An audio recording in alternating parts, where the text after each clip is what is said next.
Terima kasih buat kehadiran kita semua. Saya ingin beri tema dalam renungan kita, yaitu komitmen untuk beribadah. Saudara, apa saudara? Komitmen untuk beribadah. Mengapa kita harus berkomitmen? Tadi saya coba buka mengenai ibadah. Kalau menurut agama di sebelah itu, ibadah itu kita mendekatkan diri pada Tuhan sambil kita mentaati perintahnya. Tapi saya pikir tidak beda juga dengan kita. Komitmen untuk ibadah. Mari kita buka Yosua 24 ayat 15. Yosua 24 ayat 15. Kalau saudara sudah dapat, katakan amin. Yosua 24 ayat 15. Kita coba baca bersama-sama, lalu kita akan merenungkan firman Tuhan. Yosua 24 ayat 15. Sudah? Saudara sudah dapat, kita baca sama-sama. Tetapi jika kamu anggap tidak baik untuk beribadah kepada Tuhan, pilihlah pada hari ini kepada siapa kamu akan beribadah. Allah yang kepada nenek moyangmu beribadah di seberang sungai Efrat, atau Allah orang Amori yang negerinya kamu diami ini. Tetapi aku dan seisi rumahku, kami akan beribadah. Saudara, ini bicara tentang komitmen. Yosua mengatakan kalau ada orang Israel pilih ibadah dengan bangsa lain atau Allah lain, di dalam ayat terakhir dari ayat 15 dikatakan, tetapi aku dan seisi rumahku, kami akan beribadah kepada siapa, saudara? Tuhan. Jadi ini bicara komitmen, satu tindakan, satu sikap untuk keluarga daripada Yosua beribadah kepada Tuhan. Nah, persoalannya adalah tadi seperti Ibu Lin bilang, kalau saudara tidak punya komitmen, akan ada gangguan, akan ada ujian, ya. Tadi Ibu Lin masih bilang bahwa heran kalau live itu jam-jam sebelum ibadah sepi. Tapi kalau sudah mulai dekat ibadah, mulai naik. Nah, kalau sudah tidak punya komitmen, tadi saya bilang ada godaan, ya. Jam-jam seperti begini kan kita harus mandi mungkin jam 4, ya. Itu jam-jam masih panas, kita masih enak-enak tidur. Kalau orang tidak punya komitmen, maka tantangannya adalah rasa malas tadi. Tapi kalau orang punya komitmen, beda. Dia tidak peduli mau ada masalah, tidak ada masalah, dia tetap punya komitmen ibadah. Saudara, komitmen itu selalu kadang-kadang ada tantangannya. Saudara pernah tidak? Saudara bilang begini, saya mau ibadah. Besok pagi saya mau ibadah. Ternyata pagi-pagi bangun, kedinginan, bangun, pilek mulai muncul, demam kadang-kadang. Ada saja, ya. Ada saja gangguan. Kadang-kadang maaf, di dalam keluarga kita kurang dari sejahtera, mungkin suami ke anak, sehingga kita bilang, Yesus siap hati ini. Ada seganggu beta. Tapi dengar baik-baik, harus ada komitmen. Komitmenlah yang membuat kita akan mengatakan bahwa saya tetap beribadah apapun yang terjadi. Amin. Nah, kenapa komitmen atau apa pentingnya komitmen? Tetapi saya tidak akan bicara komitmen lebih banyak. Yang saya maksud gini, kenapa kita berkomitmen? Karena kita merasa ibadah itu penting sekali. Amin. Kenapa orang berkomitmen untuk menikah? Karena bagi mereka pernikahan itu penting. Kenapa orang berkomitmen menikah? Karena dia pikir sudah apa yang dia pilih ini sudah tepat. Jadi saudara, ada beberapa hal kenapa kita harus komitmen untuk beribadah. Saudara lihat di dalam ayat yang tadi dikatakan begini. Saya minta satu orang baca dengan cepat, ya. Kita baku rampas baca. Tapi sebelumnya ada 3 hal atau ada 4 hal yang saya mau sampaikan tentang komitmen beribadah. Mengapa harus komitmen untuk beribadah? 1, ibadah itu membuktikan kita cinta Tuhan. Tadi dia bilang begini, kamu pilih, bangsa Israel, kamu pilih, kamu ibadah kepada Allah lain. Saya dan keluarga pilih untuk ibadah kepada Allah kami, Allah Israel. Saudara tahu bahwa itu bicara tentang apa? Cinta. Ada dewa di situ, ada Allah lain di situ yang mungkin juga disembah oleh bangsa yang lain. Tapi mereka berkata, saya akan ibadah kepada Tuhan. Pertama, ibadah itu membuktikan saudara cinta Tuhan. Amin. Jadi kalau saudara tidak komitmen, sebenarnya saudara tidak sedang cinta Tuhan. Makanya ibadah itu harus berdasar pertama adalah cinta Tuhan. Mengapa Yosua memilih Tuhan? Karena dia cinta Tuhannya. Ada amin. Jadi kalau saudara beribadah, sekali lagi bukan karena ada jadwal, tapi ada satu. Ibadah itu harus komitmen karena kita sedang cinta, bukan cinta manusia. Kita sedang cinta Tuhan. Amin. Jadi ibadah itu bukan sekedar sebuah sebuah kegiatan, sebuah agama. Karena kalau tidak, apa bedanya saudara dengan orang lain? Ya, apa gunanya juga saudara dengan kita saudara-saudara yang Kristen tapi tidak sungguh-sungguh? Dong juga ke ibadah. Hanya dong selalu bilang begini, Peter, nanti orang bilang kafir. Berarti dasarnya salah. Dasar kita ibadah seperti Yosua, memilih itu adalah bukti cinta. Saudara sering pilih rombengan RB. Kenapa tidak angkat semua rombengan yang ada? Kenapa Anda memilih barang-barang tertentu? Kadang-kadang itu cukup mahal Anda bayar. Satu, karena Anda suka. Yang saya pakai dari istilah ini, saudara cinta itu barang. Maka jadi antara barang-barang bagus Anda pilih itu. Dan orang Israel menyadari kami cinta, kami punya Allah. Amin. Jadi orang muda, orang tua seperti Ibu Lin bilang, kita harus komitmen. Ibadah itu bukan sebuah liturgi biasa. Ibadah itu perasaan kita pun cinta. Buktinya apa? Ini kan harusnya kita bisa saja urus live, ya kan? Bisa saja kita urus jalan-jalan kan, sore-sore ini enak di pantai. Tapi kenapa Anda pilih? Satu, karena Anda mencintai Tuhan. Yang kedua, komitmen untuk ibadah itu bicara tentang saudara punya hati yang mau taat sama Tuhan. Amin. Waktu Yosua tanya, kalian pilih siapa? Kalau saya dan keluarga kami pilih taat untuk beribadah. Jadi ibadah itu bicara tentang saudara bukan taat pada jadwal gembala, jadwal gereja. Tapi saudara sedang bilang sama Tuhan, saya taat sama Tuhan. Amin. Jadi ibadah itu sekali lagi bukan jadwal. Jadwal itu hanya cara Tuhan pakai manusia buat. Tapi sebenarnya ada unsur yang lebih dalam. Saya mau taat sama Tuhan. Amin. Jadi saudara bisa bayangkan, ada orang yang mungkin jam-jam seperti ini, ya tadi saya bilang kita bisa kegiatan lain. Ya, kenapa Anda datang? Karena satu sikap hati bahwa ibadah itu sedang berbicara tentang saya taat Tuhan. Taat Tuhan bukan hanya memberi, taat Tuhan bukan hanya melayani, tapi waktu saudara beribadah, saudara sedang taat sama Tuhan. Saudara kalau baca dari Kejadian sampai Wahyu, ketaatan itu sesuatu yang paling pokok di Alkitab, dari Kejadian sampai Wahyu. Ketaatan itu menyenangkan hati Tuhan. Seperti anak-anak kalau kotong suruh dong taat, kira-kira hati orang tua senang tidak? Ya, senang ya. Misalnya di ibadah, kita bilang sama anak kita, jangan ribut ya. Lalu dia tenang, saudara tahu kita senang. Waktu saudara ibadah, saudara taat, saudara sedang menyenangkan Tuhan. Amin. Yang ketiga, ibadah itu berkomitmen, ibadah itu bicara tentang apa? Ibadah itu bicara tentang syukur, terima kasih kita kepada Tuhan. Saudara baca ayat 17-18 coba. 17-18. Sebab Tuhan Allah kita dialah yang menuntun kita dan nenek moyang kita dari tanah Mesir dan rumah perbudakan, dan yang telah melakukan tanda-tanda mujizat yang besar ini di depan mata kita sendiri, dan yang telah melindungi kita sepanjang jalan yang kita tempuh dan di antara semua bangsa yang kita lalui. Lalu 18, Tuhan mengalah semua bangsa dan orang Amori penduduk negeri ini dari depan kita, kami pun akan beribadah kepada Tuhan sebab Dia Allah kita. Jadi dia sedang cerita begini, mereka pernah ditolong dalam beberapa kalimat. Coba ayat 17, sebab Tuhan Allah Dia yang menuntun kita dan nenek moyang kita dari tanah Mesir ke rumah perbudakan, dan yang telah melakukan tanda mujizat. Jadi pertama dia yang pimpin. Syukur kita apa? Karena Tuhan yang pimpin sampai hari ini. Orang Israel bisa ada di titik di mana mereka keluar dari bangsa Mesir, itu karena Tuhan. Tadi saya pinjam sama Aplonia bilang, dulu dari sini di Flores 19 tahun pulang. Ada mungkin orang yang di Flores sakit lalu pulang mati. Tapi ini keluarga pergi pulang, kita masih ada. Mama masih ada. Bukankah ini syukur kita? Jadi ibadah itu apa? Syukur, terima kasih. Pertama untuk Tuhan dengan kebaikannya telah memimpin kita sampai hari ini. Ya, kita lewati COVID, apalagi kadang-kadang maaf, kita tidak punya makan, tidak punya minum, tapi kita masih hidup sampai hari ini. Beda toh?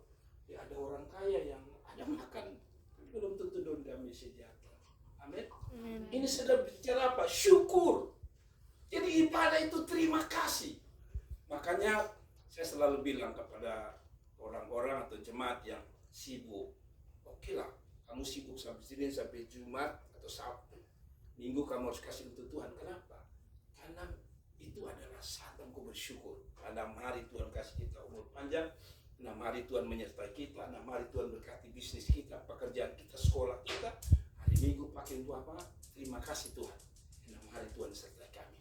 6 hari Tuhan memberkati kami. 6 hari kami ya masih sehat.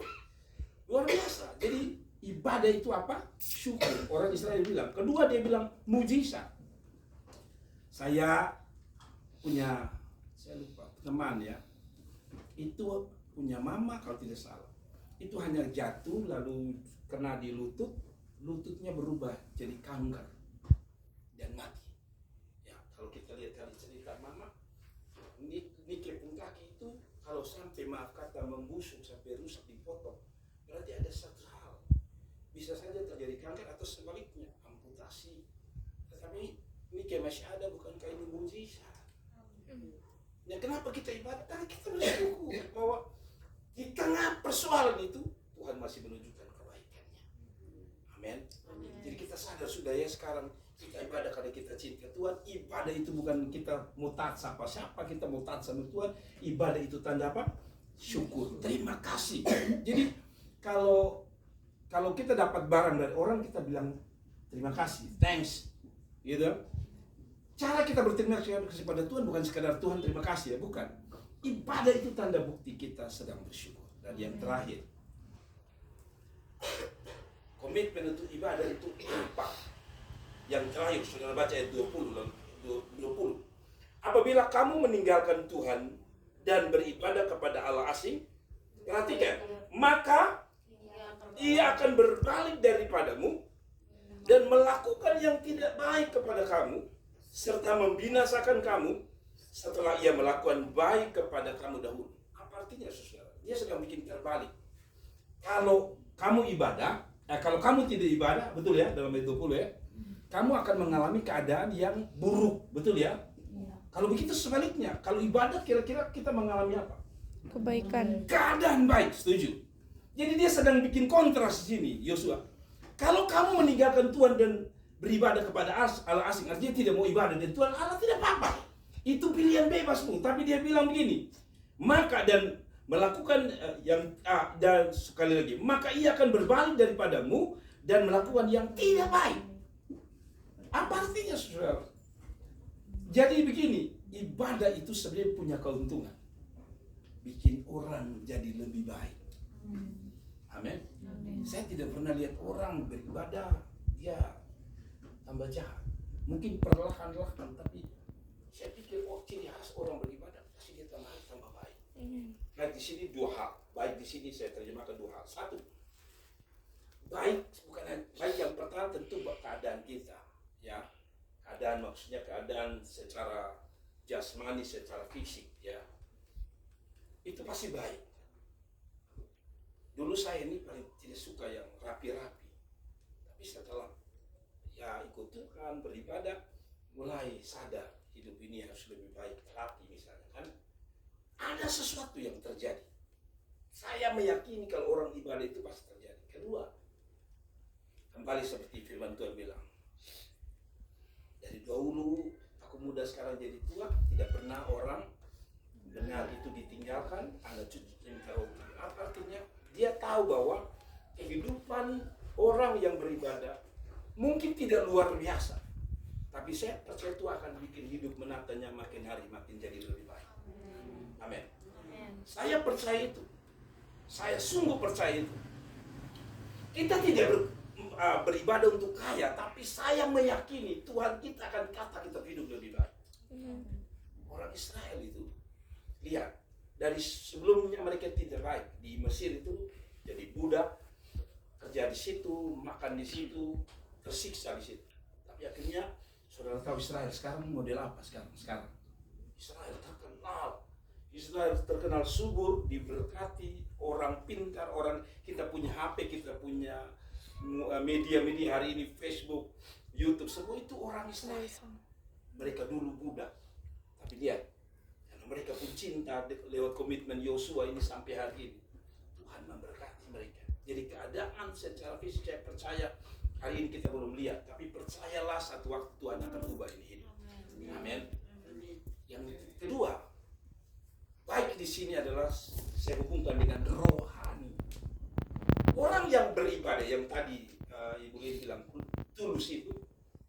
Kalau saudara ikut Tuhan, ibadah kepada Tuhan, dasarnya tadi bukan apa-apa, hanya satu, saya cinta Tuhan, saya tulus, saya lurus, saya taat. Saya kasih tahu saudara, akan terbukti dengan kehidupan rohani saudara juga makin lebih baik.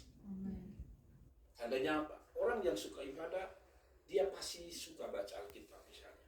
Betul. Dia suka merenungkan. Dia suka apa? Pokoknya begini, dulu dia tidak suka berdoa. Orang yang beribadah pasti sekarang berubah makin hari. Dia mulai pelan-pelan mulai suka berdoa. Dulu dia tidak suka baca Alkitab. Orang yang tanda ibadah dia bilang apa?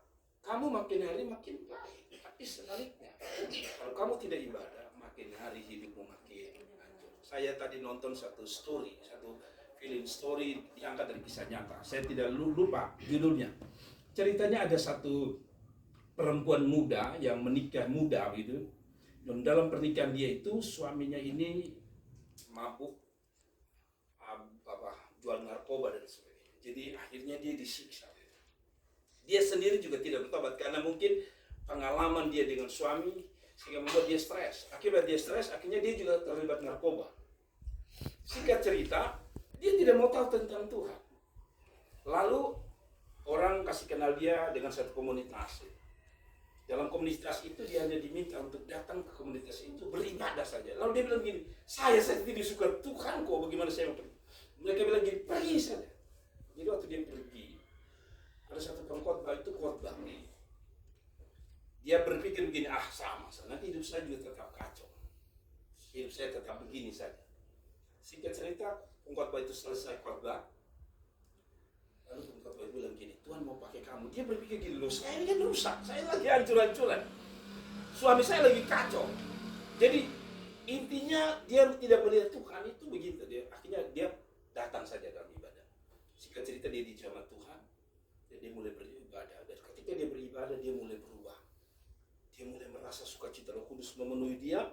Lalu dia mulai tadi suka baca Alkitab, suka berdoa. Saudara tahu, Tuhan mulai pakai dia dengan luar biasa. Satu waktu suaminya kembali. Dia berpikir Tuhan akan pakai. Ternyata suaminya kembali, tambah ribut besar, hancur. Ribut besar, dia panggil saudara laki-lakinya untuk datang tolong dia. Tapi waktu dia minta saudaranya laki-laki datang, suaminya bawa pistol untuk tembak dia. Nah, dia punya kakak juga bawa pistol. Akhirnya terjadi tembak-menembak, mati iparnya. Tapi saudara tahu bahwa pada akhirnya suaminya, karena istrinya terus beribadah kepada Tuhan, suaminya menjelang kematiannya, karena akhirnya suaminya sakit dan dia pun suami paling keras. Saudara tahu, suaminya serahkan diri kepada Tuhan. Saya kasih tahu bahwa ibadah itu pasti akan dampaknya ada sesuatu yang baik. Tadi hidup kita pasti lebih baik. Saya meyakini. Yang kedua, rohani kita pasti lebih baik. Amin. Jadi saya mau supaya kita betul-betul ibadah bukan karena jadwal, tapi karena kita cinta Tuhan. Berapa banyak yang cinta Tuhan, katakan amin. Orang muda kalau mau lihat hidupmu lebih baik, kamu harus ibadah dengan cara cinta Tuhan, taat Tuhan. Kalau mau supaya masamu depanmu lebih baik, ibadah dengan sungguh-sungguh. Karena dia bilang, kalau kamu tidak ibadah kepada Allah, nanti yang tidak baik. Sudah lihat toh, kita kasih contoh paling enggak. Lihat kita punya kawan-kawan yang nakal-nakal, kepala angin, hidup kacau balau. Coba periksa, pasti mereka tidak suka ibadah. Orang suka ibadah, pasti hidupnya menurut saya secara fisik mungkin lebih baik. Berkatnya semakin lebih baik, saya meyakini. Hari ini belum, tapi saya percaya lebih baik. Dan yang terakhir, kehidupanmu di dalam Tuhan pasti akan jadi lebih baik. Mungkin hari ini orang bukan lihat siapa Anda, tapi suatu saat orang bilang, wah memang ini orang luar biasa. Tuhan memberkati, kita tunduk kepala dan kita berdoa.